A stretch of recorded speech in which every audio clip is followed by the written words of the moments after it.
दर्शकों को मेरा नमस्कार। खेल पत्रिका कार्यक्रम में मैं आप सभी का स्वागत करता हूं, अभिनंदन करता हूं। और जैसा कि आप जानते हैं, इस कार्यक्रम में हम आपकी मुलाकात खेलों से जुड़े लोगों से कराते हैं, खेलों के कार्यक्रम दिखाते हैं। आज स्टूडियो में हम एक खास मेहमान बुलाए हैं जिनसे हम बातचीत करेंगे महिला खेलों के ऊपर, महिलाओं की क्या स्थिति है। तो स्टूडियो में हमारे साथ मौजूद हैं गंगोत्री चौहान, जो क्रिकेटर हैं। बहुत लंबा अनुभव इनके पास है और ये अब तो क्रिकेटरों को तलाश भी रही हैं, तराश भी रही हैं, क्योंकि चयन समिति की मुखिया हैं। आपका स्वागत है गंगोत्री जी। Thank you. और गंगोत्री जी से हम बात करेंगे विभिन्न पहलुओं पर और महिला जो आईपीएल शुरू हुई है उसके ऊपर, क्योंकि बहुत बड़ा इवेंट है। तो गंगोत्री जी, आप बताएं कि इतना बड़ा इवेंट यहाँ पर हो रहा है, महिला खेलों के लिए कितनी बड़ी देन है ये? जी, विमेन आईपीएल जो इसी साल से शुरुआत हुई है, जिसकी ये सभी जो यंग क्रिकेटर्स हैं, स्पेशली डोमेस्टिक क्रिकेटर्स की मैं बात करूँ तो, कि उनके लिए एक बहुत बड़ा प्लेटफॉर्म है कि वो अपने टैलेंट को सबके सामने ला के दिखाए कि हम लोगों में भी टैलेंट है। क्योंकि विमेन की अगर हम बात करें तो उनके पास मैचेस अभी अंडर 19 है, अंडर 15 है और अंडर 23 है, जो कोविड की वजह से काफ़ी टाइम से नहीं हो पा रहे हैं।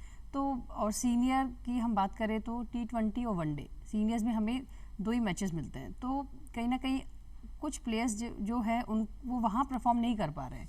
तो उनके लिए एक ऐसा प्लेटफॉर्म है ये कि जहाँ पे अपने टैलेंट को वहाँ पे शो कर सकते हैं। कुछ प्लेयर्स होते हैं, कहते हैं कि क्रिकेट दिन होता है, किसी दिन किसी का बल्ला चला, किसी दिन किसी का बल्ला नहीं चला। सपोज किसी ने अपने T20 जो सीज़न में नहीं परफॉर्म कर पाई, तो विमेन आईपीएल में इनकेस उसको कोई मौका मिलता है, वो वहाँ परफॉर्म करती है, तो कहीं ना कहीं उसका एक आत्मविश्वास जगेगा कि हाँ, कि मुझे एक मौका मिला है। और और बात करें तो एक ये ब्रिज है, ब्रिज कहेंगे जैसे डोमेस्टिक टू इंटरनेशनल क्रिकेट के बीच का एक ब्रिज होता है। तो ब्रिज वो काम करता है जो यहाँ से वहाँ में लेके जाता है। तो प्लेयर्स को एक ब्रिज मिला है। और अन्य खेलों की यदि बात करें तो भारतीय महिलाएं बहुत आगे निकल चुकी हैं। बैडमिंटन में साइना नेहवाल हैं, सिंधु हैं, और ऐसे खेलों में अब आगे आ रही हैं जिनकी कोई कल्पना भी नहीं कर सकते थे। बॉक्सिंग के अंदर लवलीना मैरी कॉम तो इतिहास में समा गई हैं, बहुत बड़ी मुक्केबाज बन गई हैं और अभी एक बार एशियाई खेलों में वे फिर खेलेंगी, लेकिन अगले ओलंपिक में भाग नहीं ले पाएंगी क्योंकि 40 वर्ष की वे हो जाएंगी और भाग नहीं ले पाएंगे 40 वर्ष से ऊपर के। तो इस तरह के बहुत सारे खेल हैं जिनके अंदर बहुत सारी महिलाएं आगे आई हैं। मुझे याद पड़ता है सिडनी ओलंपिक में सिर्फ कर्णम मल्लेश्वरी थी जो एक ब्रॉन्ज लेके आई थी, लेकिन उसके बाद में महिलाओं के कदम बढ़ते चले जा रहे हैं, आसमान छू रही हैं महिलाएं। तो आपको ये देख के कैसा लगता है कि महिलाएं हर खेल में आगे आ रही हैं? जी, मुझे ये देख के बहुत अच्छा लगता है, क्योंकि जब मैं स्पोर्ट्स में थी, जब मैं खुद खेलती थी, तब विमेन्स को इतना प्रमोट नहीं किया जाता था। तो हमेशा से देखा गया है कि विमेन क्रिकेट कहीं ना कहीं स्ट्रगल, विमेन स्पोर्ट्स, मैं क्रिकेट की बात ना करके अदर स्पोर्ट्स की भी बात करती हूँ, तो सभी खिलाड़ी जो हमारी महिला खिलाड़ी है वो कहीं ना कहीं स्ट्रगल बहुत करती है। किसी का फैमिली सपोर्ट होता है, किसी का नहीं होता है।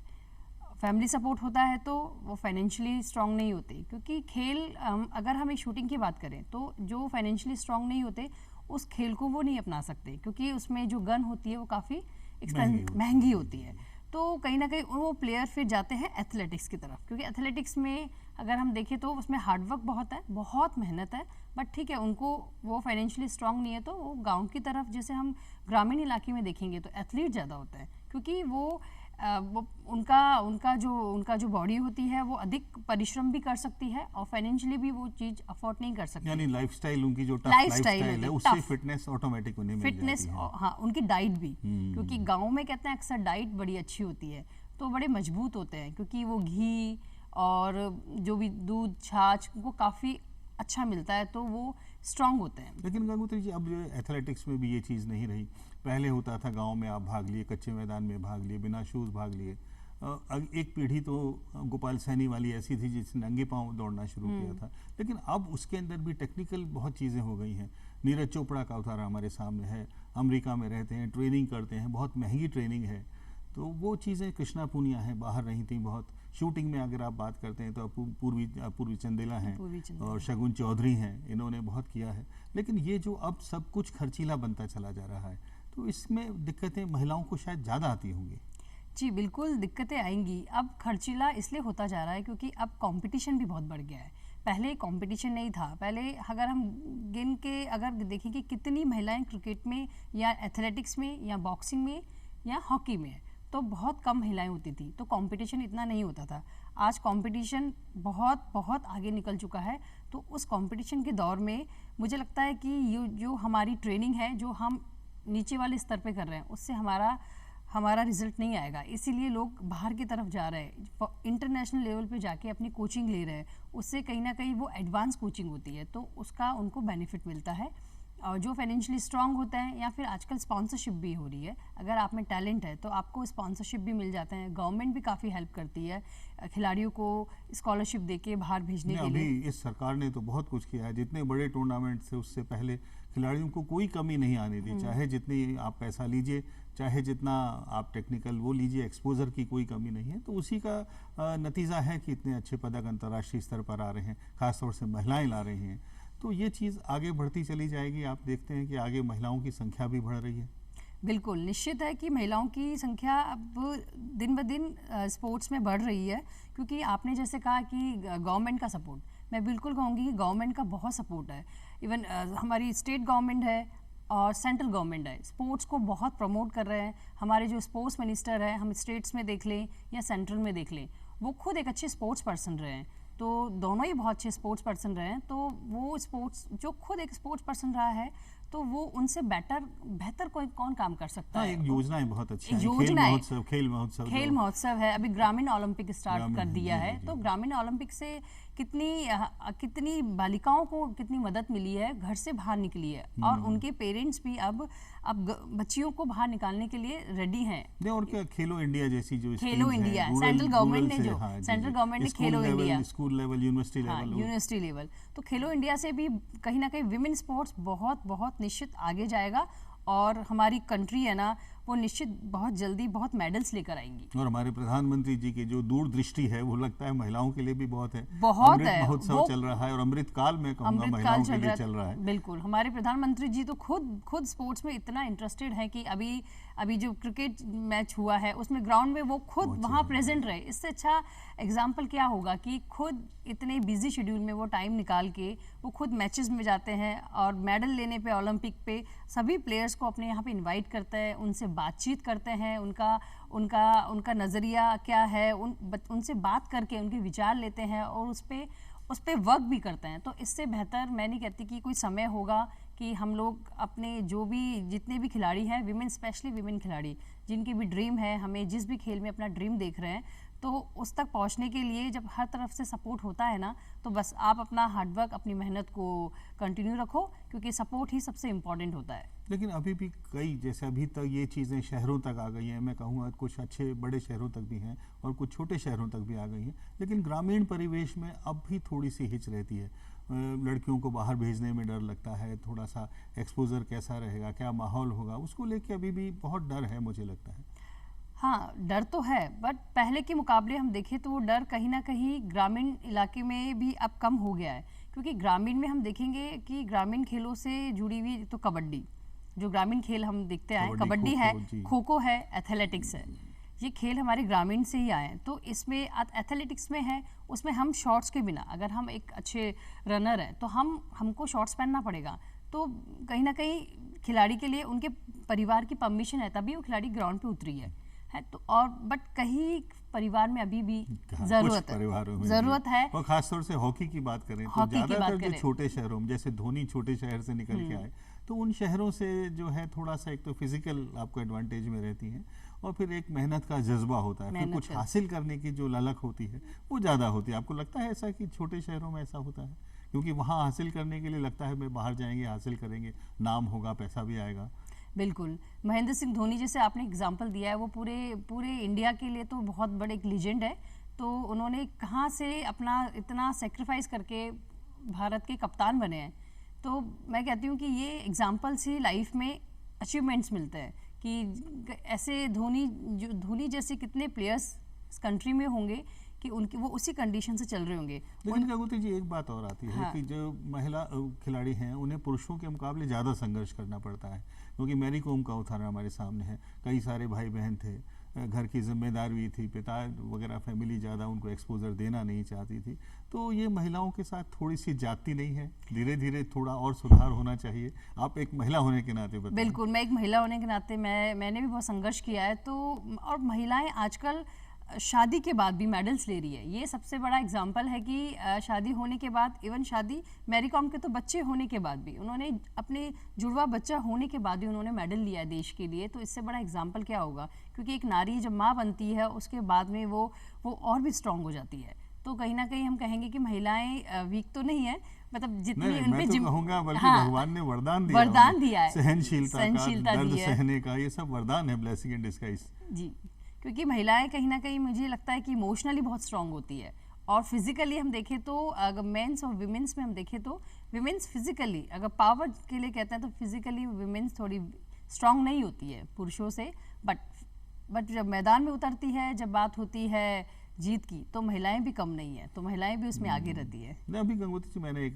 टाइम मैगजीन है, नाम नहीं लेना चाहिए, लेकिन एक बड़ी मैगजीन है, उसके अंदर मैंने पढ़ा था कि जो सारे स्पोर्ट्स हैं वो पुरुषों को लेकर ही डिज़ाइन किए हुए हैं, जो महिलाओं को लेकर डिज़ाइन नहीं। तो थोड़े से रूल्स वगैरह में माइनर ऐसे चेंजेस जो महिलाओं के लिए फ़ायदेमंद साबित हो, उन्हें एनकरेज करें और स्पेसिफिक उनकी दृष्टि से बनाए गए, तो ये भी ऐसा हो सकता है।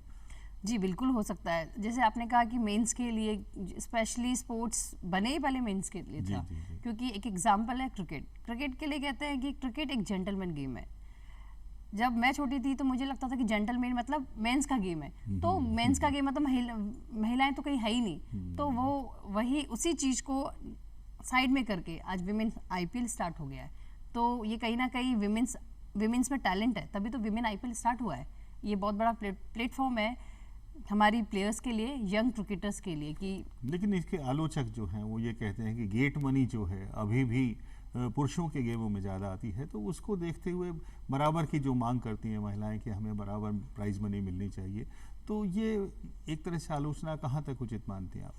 देखिए, ये आलोचना उचित भी है, उचित भी नहीं है, मैं दोनों चीज़ कहूँगी। क्योंकि हम जो जैसे फेडरेशन होते हैं, फेडरेशन में ये होता है कि जैसे मेंस क्रिकेट है या मेंस हॉकी ले लें या फिर हम अदर कोई भी गेम मेंस का ले लें, तो उसमें जो बजट होता है वो ज़्यादा होता है। जैसे हमने दंगल मूवी देखी है, दंगल मूवी में देखा कि उसमें बजट था कितना, मेंस उसमें ये दिखाया गया था कि लड़कियों को तो खिलाना ही गलत है। क्यों? क्योंकि उसमें तो आपका जो बजट है वो पूरा पुरुषों के लिए है, वो बजट तो महिलाओं के लिए है ही नहीं। तो महिला बचा कुचा जो लास्ट में हर फेडरेशन हो चाहे एसोसिएशन हो, बचा कुचा बजट होता है लास्ट में देते हैं, वो महिलाओं में काम आ जाएगा। क्योंकि वो पहले हुआ करता था सर, पर वो आज नहीं है। नहीं, अभी लास्ट अपने जयपुर के अंदर जो महिला लीग हुई थी 4 टीम की, अभी महिला आईपीएल से पहले जो लीग कराता था बीसीसीआई, उसमें बहुत मैंने देखा यहाँ आखिरी मैचों में, पूरे 4 मैचों में बहुत दर्शक आए थे।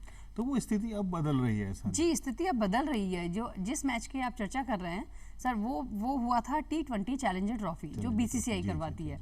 उसको वो एक तरह से आईपीएल ही था, विमेन आईपीएल, बट उसको नाम दिया गया था इंडियंस के लिए था वो। हाँ, अब उसी प्रारूप को उन्होंने WPL के नाम पे दे दिया गया है। तो उसमें मैं खुद भी उसमें वही थी, विटनेस उस टूर्नामेंट की। उसमें अराउंड 45 अराउंड थे 25,000 वहाँ पे मैच देखने के लिए लोग वहाँ मौजूद थे, दर्शक मौजूद थे वहाँ पे। तो ये पूरा और मैचेस भी बड़े अच्छे हुए थे, वेल कंटेस्टेड। हाँ, बिल्कुल मैचेस। आज अगर हम स्पोर्ट्स की बात करें तो अगर हम क्रिकेट की बात करते हैं, क्रिकेट में कहते हैं कि लड़कियां बैटिंग नहीं कर सकती क्योंकि उसमें स्ट्राइक रेट अच्छा होना चाहिए। तो आज अगर क्रिस गेल का स्ट्राइक रेट बहुत अच्छा है। वो इतना पॉपुलर क्यों है? क्योंकि स्ट्राइक रेट बहुत अच्छा है, बहुत अच्छी कमाल की बल्लेबाजी करते हैं। वही महिलाओं में देखें, अभी हम 2 दिन पहले शेफाली वर्मा जो हमारे अंडर 19 वर्ल्ड कप की जो कप्तान रही है, आप उनका अगर स्ट्राइक रेट उठा के देखेंगे तो 190 के स्ट्राइक रेट से वो रन बनाती है। अब 28 बॉल में वो 70 बना सकती है। तो स्ट्राइक रेट आप देखिए कितना अच्छा, कहाँ वो पुरुषों से पीछे है ना? तो यही मेन स्पोर्ट्स है, यही विमेन स्पोर्ट्स है। बस बात है नज़रिए की कि हम किस नज़रिए से उनको देख रहे हैं। तो अभी जो आईपीएल महिलाओं वाली चल रही है, तो उसमें क्या स्थिति देखती हैं आप? 5 टीमें खेल रही हैं और खिलाड़ियों को बहुत अच्छा मेहनताना मिला है, करोड़ों मिले हैं। तो ये स्थिति कितनी भारत के लिए फ़ायदेमंद रहेगी? जी निश्चित ही बहुत फ़ायदेमंद रहेगी भारत के लिए, क्योंकि भारत में अब भारत में वैसे भी क्रिकेट कहते हैं एक धर्म है, एक फेस्टिवल है। तो क्रिकेट को फेस्टिवल की तरह लिया जाता है। अब ये आईपीएल आने से, WPL आने से अब पेरेंट्स के अंदर एक होप जग गई है कि हमारी भी बेटी अब आईपीएल खेले और जल्दी उसके बाद देश के लिए प्रतिनिधित्व करे। मैंने देखा कि यहाँ जयपुर की जो महिला क्रिकेट है, ख़ासतौर से 1974-75 से शुरू हुई थी और उस ज़माने में कुछ भी नहीं था, स्टेडियम के अंदर सिंडर ट्रैक के बाहर वहाँ खेला करती थी और लड़कों के नेट्स में रिक्वेस्ट करती थी हमें भी कुछ खेलने दिया जाए। उसको देखते हुए अब सुविधाओं में कितना फ़ायदा हुआ है, कितनी बढ़ोतरी हुई है। जी, पहले और अब के मुकाबले में काफ़ी सुविधाएं हुई है। पहले गर्ल्स के लिए स्पेशली नेट्स नहीं हुआ करते थे। जब मैं खुद भी क्रिकेट खेलती थी तो स्टेडियम में हम लोग जाते थे तो वहाँ पे नेट्स फुल रहते थे, क्योंकि जो सीनियर क्रिकेटर्स हैं, जो 19 खेल रहे हैं, जो रणजी खेल रहे हैं, तो उनके लिए नेट्स बुक रहता था। तो कहीं ना कहीं जगह हमें वहाँ नहीं मिलती थी, तो हम वेट करते थे कि कब इनका सेशन ओवर होगा, लास्ट में हम लोग प्रैक्टिस करेंगे। आज आप सभी एकेडमीज़ में गर्ल्स के लिए स्पेशली बहुत सारी एकेडमीज़ है जयपुर में जो फ्री में गर्ल्स के लिए उन्होंने अपनी एकेडमी के लिए कर रखा है कि फ्री कोचिंग गर्ल्स आए और फ्री कोचिंग ले। तो इससे अच्छा एग्जाम्पल क्या होगा कि विमेंस के लिए फ्री कोचिंग कर रखी है। तो अभी जो जैसे आईपीएल की तर्ज पे टीमों का गठन हुआ है, 4 अंतर्राष्ट्रीय खिलाड़ी खेलेंगे और बाकी तो भारत की जो रिजर्व में एक तरह से महिलाएं थी, टॉप 20 को तो एक्सपोजर मिल जाता था, लेकिन अब बाकियों को जो एक्सपोजर मिलेगा उससे कितना लाभ होने वाला है भारतीय क्रिकेट को? बाकी क्रिकेटर्स को काफ़ी लाभ होगा, क्योंकि इसमें देखिए आप, हम मुंबई इंडियंस की बात करें WPL में, तो मुंबई इंडियंस की जो लेफ्ट आर्म स्पिनर है शाइका इशाक का हम देखेंगे तो हाईएस्ट विकेट टेकर में आज नंबर 1 पे नाम है और उसने कैप भी मिली है। होता है कि ऑरेंज कैप ब्लू कैप मिलती है कि जो हाईएस्ट रन गेटर होगा, हाईएस्ट विकेट टेकर होगा। तो वो प्लेयर, उस प्लेयर को पूरा वर्ल्ड जानने लग गया। पहले कुछ गिने चुने लोग जानते थे कि वो बंगाल टीम की एक बॉलर थी स्टेट टूर्नामेंट में। अगर हम सीनियर नेशनल्स की बात करें तो उस टीम की एक वो पार्ट थी, बट आज मुंबई इंडियंस ने उस प्लेयर को लिया अपनी टीम में, आज वो प्लेइंग का एक पार्ट है। और अगर हम देखें, और मुंबई इंडियंस के लगभग 4 मैच हो चुके हैं और चारों मैच मुंबई इंडियंस ने अपने वो विन रही है बिल्कुल, बट उस प्लेयर का अगर विकेट्स देखें तो हाईएस्ट है। आज पूरा भारत, पूरा वर्ल्ड जान चुका है कि शाइका इशाक एक प्लेयर है, तो कहीं ना कहीं उसको एक दस्तक मिल गई कि वो आगे खेल सकती है। तो क्योंकि वो एक चेहरा नहीं था, शेफाली वर्मा एक चेहरा था, वो भारत के लिए खेल रही थी, बट एक शाइका इशाक एक प्लेयर है जो भारत के लिए नहीं खेलती थी, बट उसको ये मौका मिला है, तो उन दोनों हाथों से लपक लिया उन्होंने। गंगोत्री जी, ये चीज़ आती है कि भारतीय महिलाओं को थोड़ा सा नाजुक माना जाता है, शेरो शायरी में भी नाजुक कहा जाता है, लेकिन अब फिटनेस एक बहुत बड़ा रोल अदा करती है। आप देखेंगे बैडमिंटन के अंदर पहले चाइना वॉल कही जाती थी, लेकिन भारतीय महिलाएं और फिटनेस में भी आगे जा रही है। तो ये इंस्पायर सिर्फ क्रिकेट से हो रही हैं और महिलाओं से हो रही हैं, और किस लेवल तक फिटनेस आजकल जा रही है? देखिए, फिटनेस तो बहुत ही, मैं कहती हूँ कि हर गेम में फिटनेस बहुत इंपॉर्टेंट है, क्योंकि फिटनेस नहीं होगा तो टेक्निक भी काम नहीं करेगी, क्योंकि बिना फिटनेस के कुछ संभव नहीं है। तो हमारी अगर हम देखा जाए तो चाइना में तो काफ़ी समय से, शायद मुझे लगता है 2-3-4 साल में उनकी ट्रेनिंग स्टार्ट हो जाती है। पर हमारे यहाँ पे ये है कि सडन अब पेरेंट्स 6-7 साल से स्पोर्ट्स में बच्चों को अब डालने लगे हैं। तो कहीं ना कहीं अगर हम फिटनेस पे भी ध्यान दे रहे हैं, पहले एकेडमीज हो या कहीं भी लें तो सबको शॉर्टकट लगता था कि बस नेट्स प्रैक्टिस कर ली, दोनों टाइम प्रैक्टिस करी, बस हमको जल्दी से रिजल्ट मिल जाए, फिटनेस पे ध्यान नहीं देते थे। बट आज हर प्लेयर एक समय पूरे दिन में 2 घंटा अपने फिटनेस को देता है। वही जिम करते हैं, ग्राउंड पे रनिंग करते हैं उसको प्रॉपर, क्योंकि उनको पता है कि बिना फिटनेस के हम आगे नहीं जा सकते। क्योंकि लेकिन यहाँ भी थोड़ा महिलाओं के लिए डिसएडवांटेज है, क्योंकि बचपन में जैसे होता है, पेरेंट्स ये सोचने समझने में काफ़ी टाइम लगा देते हैं कि महिलाओं को खेल में डालें, बच्चियों को, या नहीं डालें। तो एक बेसिक स्पोर्ट्स में तो पेरेंट्स को मोटिवेट करना चाहिए कि बेसिक स्पोर्ट्स में डालें जिससे फिटनेस पैदा हो। बिल्कुल, बेसिक्स के लिए जैसे आपने कहा कि क्योंकि बेसिक्स की बात करें तो स्विमिंग है, क्योंकि डेली कई भारतीय खेल, खो-खो है, ये बेसिक फिटनेस के लिए बहुत बिल्कुल, क्योंकि स्विमिंग एक ऐसा गेम है जिससे हमारी पूरी बॉडी की मसल्स वर्क करती है और पूरी बॉडी की एक्सरसाइज होती है। तो मैं कहती हूँ कि विमेंस को तो स्विमिंग करना चाहिए बिल्कुल, क्योंकि कहीं ना कहीं ये बहुत बेनिफिशियल होता है स्पोर्ट्स के लिए। और हर जो खिलाड़ी भी नहीं है उनको भी डेली 1 घंटा स्पोर्ट्स में देना चाहिए, क्योंकि हम अगर एजुकेशन में अच्छे हैं पर हम 1 घंटा अगर स्पोर्ट्स में देंगे ना तो हमारा माइंड बहुत रिफ्रेश होगा, क्योंकि स्पोर्ट्स हमें मेंटली बहुत स्ट्रांग बनाता है। जब तक हम मेंटली स्ट्रांग नहीं होंगे तब तक कैसे हम आगे बढ़ेंगे। तो मैं सभी को कहूँगी कि आप डेली दिन में एक बार किसी न किसी गेम में 1 घंटा स्पेंड करें। तो स्पेंड करने से आप मेंटली बहुत स्ट्रांग बनोगे, माइंड आपका सेट होगा। माइंड सेट, लाइक हमें स्पोर्ट्स बताता है कि हम हमें कैसे आगे निकलना है, क्या टीम होती है, क्या टीम वर्क होता है, टीम वर्क होता है, क्योंकि टीम स्पोर्ट्स होता है ना, वो हमें बहुत आगे तक लेके जाता है, क्योंकि वो हमें टीम वर्क सिखाता है। नहीं, प्लस एक दूसरे की जो अंडरस्टैंडिंग है, आपको कैसे साथ लेके चलना है, उसकी मनस्थिति क्या है, आपकी मनस्थिति क्या है, उनको साथ लेके चलने की कला भी बहुत अच्छे से बिल्कुल, क्योंकि हम फैमिली में भी रहेंगे तो हमें अंडरस्टैंडिंग बहुत ज़रूरी है, क्योंकि कहते हैं कि विमेंस को आफ्टर मैरिज कुछ कैसे मैनेज करेंगे, कैसे करेंगे, क्या नहीं करेंगे। जब हम एक टीम मैनेज कर सकते हैं, एज अ कैप्टन हम एक टीम मैनेज करेंगे, तो हम आफ्टर मैरिज किसी घर में जाएंगे तो कहीं ना कहीं हम वो भी मैनेज करना सीख जाएंगे। तो ये होती है बैलेंस करना। तो स्पोर्ट्स कहीं ना कहीं हमको बैलेंस करना सिखाता है, हमें स्ट्रांग बनाता है। तो कहीं ना कहीं सभी को स्पोर्ट्स अपनाना चाहिए, मेरी एक ये राय है। लेकिन मैम थोड़ा सा लड़कियों के ऊपर और भी दबाव होता है कि कितना भी कुछ कर लें, बाहर कितना भी अचीव कर लें, रसोई में आपको ही संभालना होगा। तो ये एक दबाव जो होता है, वे रसोई का काम तो सीखना ही है। ऐसे महिला आप क्या सोचते हैं कि अंडू है या आपको इसमें भी आनंद मिलता है? देखिए, ये तो एक हॉबी भी कहेंगे। कुकिंग, मैं कहती हूँ कुकिंग बहुत बहुत अच्छी एक हॉबी होती है, क्योंकि कुकिंग करने से भी माइंड बहुत रिलैक्स होता है कहीं ना कहीं, है ना। तो म्यूज़िक और कुकिंग, कहते हैं कि लाइफ में जब भी स्ट्रेस में हो तो कुकिंग करिए, कुछ अच्छा अपनी पसंदीदा डिश बनाइए और म्यूज़िक सुनिए। तो ये लाइफ को बड़ा बैलेंस करता है चीज़ें। इनको अगर हम छोटा लेके चलेंगे तो छोटा दिखेगा हमको। नहीं, देने का भी जो आनंद होता है, आप किसी को कुछ दे रहे हैं, उसके चेहरे पे जो खुशी देखते हैं। हम कुछ अच्छा बना के, लजीज अगर कोई डिश बना के देंगे, वो जो खुशी हमें फील होता है ना, शायद वो उससे बेटर खुशी हमें नहीं फील हो सकती। बिल्कुल। तो मैं अब वापस एक बार आपकी फील्ड में ही आता हूँ, क्रिकेट के अंदर। अब राजस्थान से महिला आईपीएल में कौन कौन खेल रहे हैं? राजस्थान से महिला आईपीएल में जब ऑक्शन की लिस्ट आई थी हमारी, तो राजस्थान से हमारे 5 प्लेयर्स का नाम आया था। बट अब जो बिड लगी थी उसमें तो हमारी एक ही प्लेयर सेलेक्ट हुई है। बट वो यह राजस्थान से तो नहीं बिलोंग करती।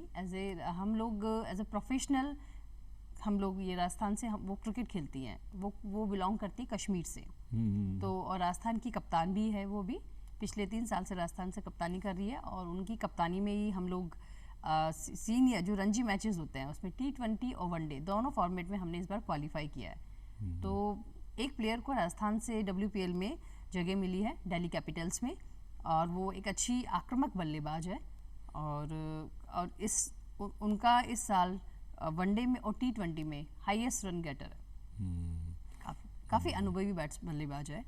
तो चलिए, हम उम्मीद करते हैं कि आगे अगले आईपीएल में तो और ज़्यादा राजस्थान से खिलाड़ी। जी, राजस्थान में बहुत टैलेंट है। मैं कहती हूँ कि क्या है, इस बार टीम्स कम है सर, 5 टीम बनी है, तो 5 टीम में। अच्छा गंगोत्री जी, ये बताएं कि अब ये तो अपन ने क्रिकेट पे बात कर ली, सारी महिलाओं पे बात कर ली, अब एक मूल मंत्र क्या हो सकता है महिलाओं के लिए कि और आगे जा सकें भारतीय महिलाएं? मूल मंत्र तो ये होगा कि क्योंकि अगर 5 टीम में अगर हम देखें सर कि 5 टीम में सभी प्लेयर्स तो नहीं आ सकते। जनरल स्पोर्ट्स की बात बताइए, आईपीएल को छोड़ के जनरल स्पोर्ट्स में भारतीय महिलाओं के लिए और क्या नए आयाम खुल सकते हैं? नए आयाम खुल सकते हैं अगर हम, क्योंकि पहले स्पोर्ट्स में महिलाएं इसलिए नहीं जाती थी क्योंकि उनको जॉब सिक्योरिटी नहीं मिलती थी। क्योंकि हर इंसान अपनी सिक्योरिटी चाहता है, कोई नहीं चाहता कि हम पार्ट टाइम कोई काम करें, सब अपनी सिक्योरिटी चाहते हैं। कि अब स्पोर्ट्स में जॉब सिक्योरिटी है, हर गेम में जॉब सिक्योरिटी है। अगर आप मेडल ले रहे हो, आप में टैलेंट है, आप आगे निकल सकते हो, बिल्कुल आप अपने लिए मेडल लीजिए, अपने देश के लिए मेडल लीजिए। आप देखिए कितनी, आप सेंट्रल गवर्नमेंट, राजस्थान गवर्नमेंट ने कितनी जॉब्स के अवसर निकाल रखे हैं। आप देखिए एग्जाम्पल राजस्थान में शालिनी पाठक है, प्राची गुजर है जो हैंडबॉल से है, तो मेडल लिया उन्होंने, साउथ एशियन गेम्स में मेडल लिया। आज वो सब इंस्पेक्टर की पोस्ट पे यहाँ पर है, डीएसपी की पोस्ट यहाँ पे निकाली गई है। तो हमारे पास महिलाओं के लिए बहुत सारे अवसर है, बस उनको आगे निकलना है, बस डरना नहीं है। स्पोर्ट्स में आगे निकलो, क्योंकि करियर शॉर्टी तो बिल्कुल निश्चित अब आ चुकी है। यानी अब मिलने लगी हैं नौकरियां, बिल्कुल अब मिलने लगी और धीरे धीरे और जैसे टूर्नामेंट्स बढ़ेंगे, संस्थान अपनी टीमें बना के उनमें खिलाएंगे तो बनेगी। तो गंगोत्री जी, आपको बहुत बहुत धन्यवाद, आप स्टूडियो में आई हमारे साथ, इतनी सारी हमने बात की और बहुत सार्थक बातचीत रही है। तो दर्शकों, ये थी गंगोत्री चौहान जो 15 वर्ष तक राजस्थान के लिए खेली। बहुत अच्छी इन्होंने बातें बताई हैं और उनमें से कुछ पे भी यदि अमल हुआ तो भारतीय महिलाएं और आगे जा सकेंगी और परचम लहराएंगी देश के लिए, अंतर्राष्ट्रीय प्रतियोगिता में और पदक आएंगे और धीरे धीरे महिलाओं के कदम आसमान को छूने लगेंगे। इसी के साथ मैं आपसे विदा लेता हूँ। खेल पत्रिका के अगले अंक में फिर मुलाकात होगी।